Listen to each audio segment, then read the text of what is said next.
জুলাই সনদের দাবিতে রাজধানীর শাহবাগ অবরোধ করেছেন জুলাই যোদ্ধারা। তাদের অভিযোগ, জুলাই মাস শেষ হয়ে গেলেও এখনো মেলেনি জুলাই সনদ। আরো জানাতে শাহবাগ থেকে সরাসরি যুক্ত হচ্ছেন সুলতান মাহমুদ আরিফ। আরিফ, জুলাই যোদ্ধারা এখন কি বলছেন, তাদের দাবি কি এবং রাজপথ কখন নাগাদ খালি হতে পারে বলে আপনি মনে করেন? কি পরিস্থিতি দেখছেন? আসলে রাজপথ কখন নাগাদ খালি হতে পারে সেটা তাদের আন্দোলনের উপর নির্ভর করে। তারা ৩ দফা দাবিতে আজকের শাহবাগ মোড়ে অবস্থান নিয়েছেন। তাদের প্রথম নাম্বার যে দাবি, মূল দাবি সেটা হলো জুলাই সনদ যেন অতি শীঘ্রই দেওয়া হয়।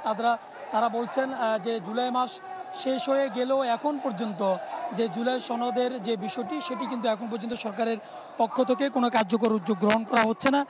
এই অনতিবিলম্বে খুব শীঘ্রই যেন যে জুলাই সনদের যে বিষয়টি সেটি যেন সরকারের পক্ষ থেকে উদ্যোগ গ্রহণ করা হয় এবং অন্তত ৫ আগস্টের ভিতরে যেন সেটি কার্যকর করা হয়, সেই দাবি তারা তুলছেন।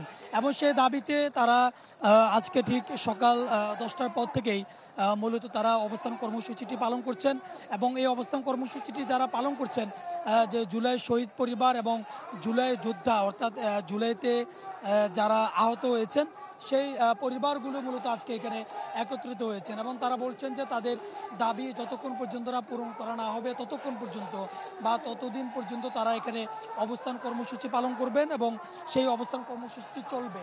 এবং দেখতে পাচ্ছেন যে তাদের অবস্থান কর্মসূচির ক্ষেত্রে বা অবস্থান কর্মসূচি পালন করতে গিয়ে শাহবাগ মোড় থেকে যতগুলো সড়ক রয়েছে সবগুলো সড়কে কিন্তু ইতিমধ্যে যান চলাচল বন্ধ রয়েছে। প্রত্যেকটি সড়কের মাথায় তারা। ধন্যবাদ আরিফ। শাহবাগ থেকে জুলাই যোদ্ধাদের রাজপথ অবরোধের খবর জানাচ্ছিলেন সহকর্মী সুলতান মাহমুদ আরিফ।